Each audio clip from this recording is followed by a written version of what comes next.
अथ एकविंशः सर्गः वसिष्ठवाक्यं तच्छ्रुत्वा वचनं तस्या स्नेहपर्याकुलाक्षरं समन्युः कौशिको वाक्यं प्रत्युवाचा महीपतिं पूर्वमर्थं प्रतिश्रुत्या प्रतिज्ञां हातुमिच्छसि राघवाणामयुक्तोऽयं कुलस्यास्य विपर्ययः यदीदं ते क्षमं राजन् गमिष्यामि यथा गतं मिथ्या प्रतिज्ञः काकुत्स्थः सुखी भव सम्बान्धवः तस्य रोषपरीतस्य विश्वामित्रस्य धीमतः चचाला वसुधा कृत्स्ना विवेशा च भयं सुरान् ततस्तरूपं तु विज्ञाय जगत्सर्वं महान् ऋषिः नृपतिं सुवृतो धीरो वसिष्ठो वाक्यमब्रवीत् इक्ष्वाकूणां कुले जातः साक्षाद्धर्म युवापरः धृतिमान् सुव्रतः श्रीमान् धर्मं हातुमर्हसि त्रिषु लोकेषु विख्यातो धर्मात्मा इति राघवः स्वधर्मं प्रतिपद्यस्व नाधर्मं वोढुमर्हसि संश्रुत्यैवं करिष्यामीत्युक्तकुर्वाणस्य राघव इष्टापूर्तवधो भूयात् तस्माद्रामं विसर्जय कृतास्त्रमकृतस्त्रं वा नैनं शक्यन्ति राक्षसाः गुप्तं कुशिकपुत्रेण ज्वलनेनामृतं यथा एष विग्रहवान् धर्मा एष वीर्यावताम्बरः एष बुद्ध्यादिको लोके तपसश्च परायणम् एषोऽस्त्रान् विविधान् वेत्ति त्रैलोक्ये सचराचरे नैनमन्यः पुमान् वेत्ति न चावेत्स्यन्ति केचन न देवा नर्षयः केचिन्नासुरा न च राक्षसाः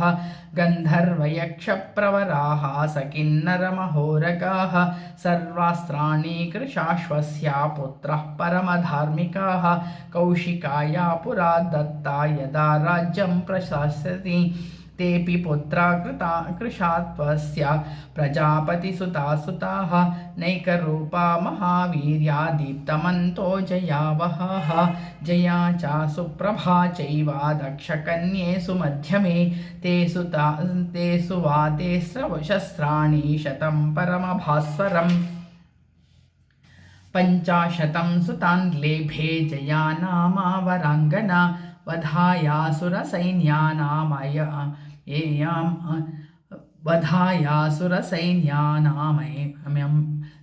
अमेयान् कामरूपिणः सुप्रभा जनयामासा पुत्रान् 500 पुनः संहरान्नाम दुर्धर्षान् दुराक्रमान् बलीयसः तानि चास्त्राणि मत्येष यथावत् कुशिकात्मजः अपूर्वाणां च जनने शक्तो भूयः स धर्मवित् तेनास्या मुनिमुख्यस्य धर्मज्ञस्य महात्मनः न किञ्चिदप्यविदितं भूतं भव्यं च राघव एवं वीर्यो महातेजा विश्वामित्रो महायशाः न रामागमन राजन् संशयं गन्तुमर्हसि तेषां निग्रहणे शक्तः स्वयं च कुशिकात्मजः तव पुत्राहितार्थाय त्वामुपेत्याभियाचते इति मुनिवचनात् प्रसन्नचित्तो रघुवृषभश्च मुमोद भास्वराङ्गाः गमनमभिरुरोचा राघवस्य प्रथितयशः कुशिकात्मजाय बुद्ध्या इति मुनिवचनात् प्रसन्नचित्तो रघुवृषभश्च मुमोद भास्वराङ्गाः गमनमभिरुरोच राघवस्य प्रथितयशः कुशिकात्मजाय बुद्ध्या तत्सदिति श्रीमद् रामायणे वाल्मीकये आदिकाव्ये चतुर्विंशतिसहस्रिकायां संहितायां बालकाण्डे वसिष्ठवाक्यं नाम एकविंशः सर्गः अथ 22 सर्गः विद्याप्रदानम् तथा वसिष्ठे ब्रुवति राजा दशरथः सुतं प्रहृष्टवदनो रामामाजुहावास लक्ष्मणं कृतस्त्वस्यनं मात्रा पित्रा दशरथेन च पुरोधसा वसिष्ठेन मङ्गलैरभिमन्त्रितं सपुत्रं मूर्ध्न्यवापाघ्राय राजा दशरथः प्रियं ददौ कुशिकपुत्राय सुप्रीतेन अन्तरात्मना ततो वायुसुखस्पर्शो विरजस्को बभौ तदा विश्वामित्रगतं दृष्ट्वा रामं राजीवलोचनं पुष्टवृष्टिं महत्यासीद्देववन्दुन्दुभिनिस्वनैः शङ्खदुन्दुभिनिर्घोषः प्रयाते तु महात्मनि विश्वामित्रो ययावग्रे ततो रामो महायशाः काकपक्षधरो धन्वी तं च सौमित्रिरन्वगात् कलापिनो धनुष्पाणि शोभयानो दिशो दश विश्वामित्रं महात्मानं त्रिशीर्षाविव पन्नगौ अनुजग्मातुरक्षुद्रौ पितामहमिवाश्विनौ तदा कुशिकपुत्रं तो धनुष्पाणि स्वलङ्कृतौ बद्धगोधाङ्गुलित्राणौ खड्गवन्तो महाद्युतिः कुमारौ चार वपुषौ भ्रातरौ रामलक्ष्मणौ अनुयातौ श्रियादीप्तौ शोभयेतामनिन्दितौ स्थाणुं देवमिवाचिन्त्यं कुमाराविव पावकी अर्ध्यर्धयोजनं गत्वा सरैवा दक्षिणे तटे रामेति मधुरां वाणीं विश्वामित्रोऽभ्यभाषत गृहाणा वत्ससलिलं मा भूत्कालस्य पर्ययः मन्त्रग्रामं गृहाणा त्वं बलामतिबलां तथा न श्रमो न ज्वरो वातेन रूपस्य विपर्ययः न च सुप्तं प्रमत्तं वा दर्शयिष्यन्ति नैऋताः न बाह्वो सदृशो वीर्ये पृथिव्यामस्ति कश्चन त्रिषु लोकेषु वै रामा न भवेत् सदृशस्तव न सौभाग्ये न दाक्षिण्ये न ज्ञाने बुद्धिनिश्चये नोत्तरे प्रति वक्तव्ये समो लोके तव नघ एतद्विद्याद्वये लब्धे न भवेत् सदृशस्तव बला चातिबला चैव सर्वज्ञानस्य मातरौ बलामतिबलां चैव पठतः पथिराघव क्षुत्पिपासेन ते रामा भविष्येते नरोत्तम विद्याद्वयमधीयाने यशश्चाप्यातुलं त्वयि पितामहसुते ह्येते विद्ये तेजस्समन्विते प्रदातुं तव काकुत्स्था सदृशस्त्वं हि धार्मिका कामं बहुगुणाः सर्वे त्वय्येते नात्र संशयः तपसा संभृते चैव बहुरूपे भविष्यतः ततो रामो बलं स्पृष्ट्वा प्रहष्टावदनः शुचिः प्रतिजग्राह ते विद्ये महर्षेर्भावितात्मनः विद्यासमुदितो रामः शुशुभे भूरि विक्रमः सहस्रारश्मिर्भगवान् शरदीवादिवाकरः गुरुकार्याणि सर्वाणि नियुज्य कुशिकात्मजे ऊषुस्तां रजनीं तीरे सरैवासु सुखं त्रयः दशरथनृपसूनुसत्तमाभ्यां तृणशयनेनुचिते सुहोषिताभ्यां कुशिकसुतवचोऽनुलालिताभ्यां क्षणमिव सा विबभौ विभावरी च दशरथनृपसूनुसत्तमाभ्यां तृणशयनेनुचिते सहोषिताभ्यां कुशिकसुतवचोऽनुलालिताभ्यां क्षणमिव सा विबभौ विभावरी च तत्सदिति श्रीमद् रामायणे वाल्मीकये आदिकाव्ये चतुर्विंशतिसहस्रकाल संहितायां बालकाण्डे विद्याप्रदानं नाम 22 सर्गः अथ 23 सर्गः कामाश्रमवासः प्रभातायां तु शर्वर्यां विश्वामित्रो महामुनिः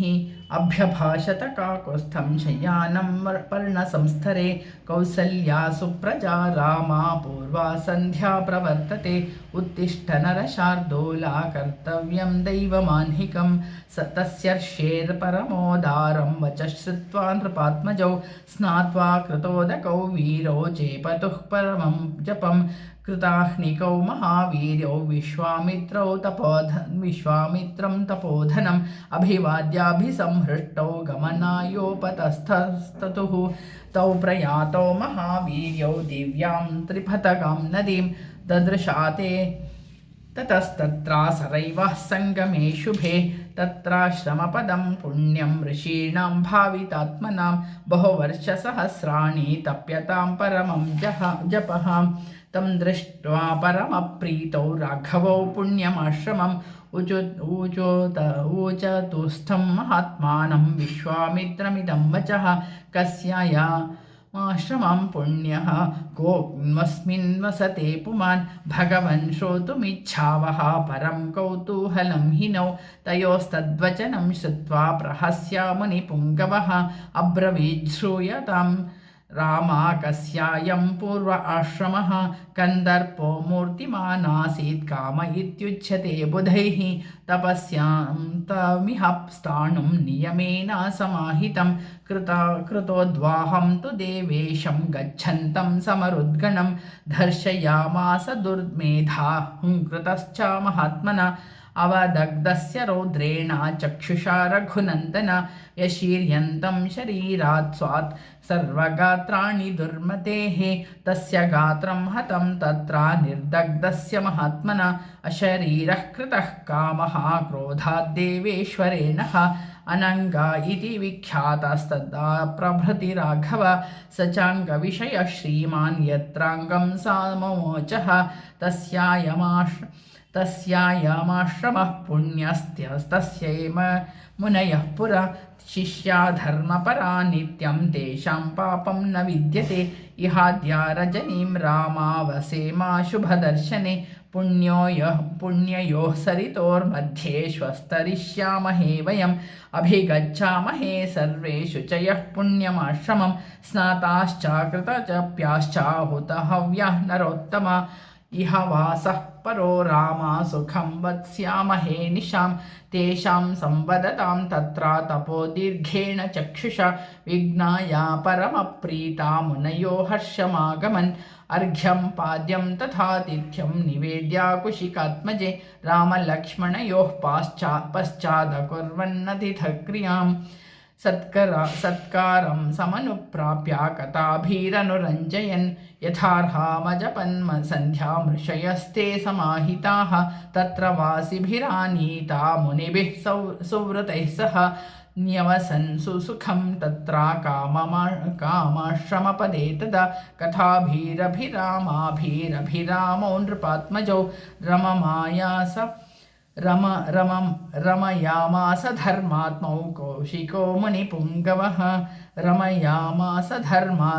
कौशिको मुनिपुङ्गवः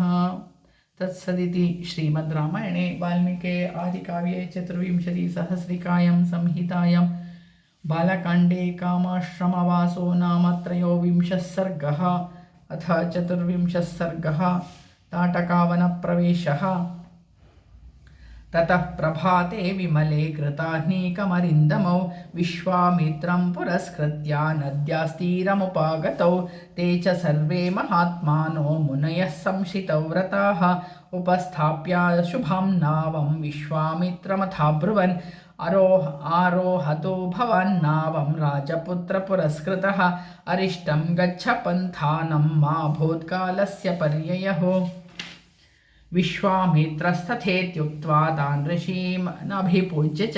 ततारासहितस्ताभ्यां सरितं सागरङ्गमाम् ततः शुश्रावतं शब्दं तोयसंरम्भवर्धितं मध्यमागम्य तोयस्या सह रामः कनीयस अथ रामः सरिन्मध्ये पप्रच्छा मुनिपुङ्गवं वारिणो भिद्यमानस्य किमयं तुमुलोध्वनिः राघवस्य वचः श्रुत्वा कौतूहलसमन्वितं कथयामास धर्मात्मा तस्य शब्दस्य निश्चयं कैलासपर्वते रामा मनसा निर्मितं सरः ब्रह्मणा नरशार्दूला तेनेदं मानसं सरः तस्मात् सुस्रावसरसः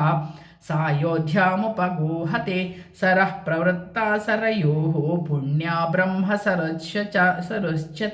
तस्यायामतलः शब्दो जाह्नवीमभिवर्धते पवारि संक्षोभजो रामा प्रणामं नियतः कुरु ताभ्यां तावुभौ कृत्वा प्रणामामतिधार्मिकौ तीरं दक्षिणमासाद्य जग्मुतुर्लघुविक्रमौ सवनं घोरसङ्काशं दृष्ट्वा नृपवरात्मजः अविप्राहतमैक्ष्वाकः पप्रच्छामुनिपुङ्गवम् अहो वनमिदं दुर्गं झिल्लिकागणनादितं भैरवैश्वापदैः सङ्कीर्णं शकुन्तैर्दारुणारवैः नानाप्रकारैः शकुनैः व्याशद्भिर्भैरवस्वनैः सिंहव्याघ्रावराहैश्च वारणैश्चोपशोभितम् धवाश्वाकर्णखदिरैः बिल्वतिन्दुकपाटलैः सङ्कीर्णं बदरीभिश्च किं वेतद्दारुणं वनं तमुवाचा महातेजा विश्वामित्रो महामुनिः